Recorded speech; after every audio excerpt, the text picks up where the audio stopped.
பார்த்தீங்கன்னா எவ்வளோ பனிமூட்டம் இருக்குதுன்னு உங்களுக்கு தெரியும். பெரிய பனியாக இருக்குது. என் வாயில் வந்து புகையாக தான் வருது. அப்படி இருக்குது. அந்த நாய்க்குட்டி இப்போவும் நம்ம கூடயே தான் சுற்றிட்டுருக்கு. அது எங்கேயுமே விட்டுட்டு போகல. அப்படி ஒரு இது அதுக்கு தெரியல. அது நம்ம கூடன்னு சொல்கிறத விட என் கூட தான் அதிகமாக சுற்றுற மாதிரி எனக்கு ஃபீல் ஆகுது. ஏன்னா வந்தோடனே அதுக்கு சும்மா தடவையெல்லாம் கொடுத்து கொஞ்சம் அது மேபி அதுக்கு பிடிச்சிருச்சான்னு தெரில. ஃபஸ்ட்டாக என் கூடயே சுற்றுது. கொஞ்சம் தூரம் போனால் அது பாட்டு நிற்குது வர்றதுக்காக. ரொம்ப பிடிச்சிருக்குது. என்ன பண்ணுறது, நம்மளால இதை அங்கே கொண்டு போய் வளர்க்க முடியாது. ஏன்னா அது இந்த கிளைமேட்டுக்கு தான் பழகியிருக்கும். அது ஒரு பிரச்சனை இருக்குது. அண்ட் என்னால் ஃப்ளைட்டில் கொண்டு போக முடியாது.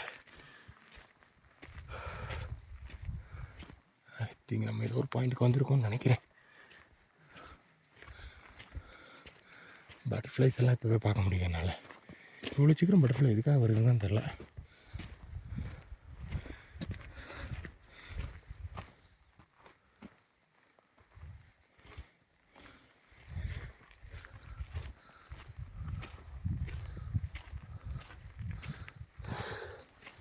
ஏண்டா ஏதோ கொஞ்சம் தூரம் தான் இருக்குங்கிற மாதிரி சொன்னாங்க. ஆனால் நல்ல தூரம் இருக்குங்க. இப்போ டைம் கிட்டத்தட்ட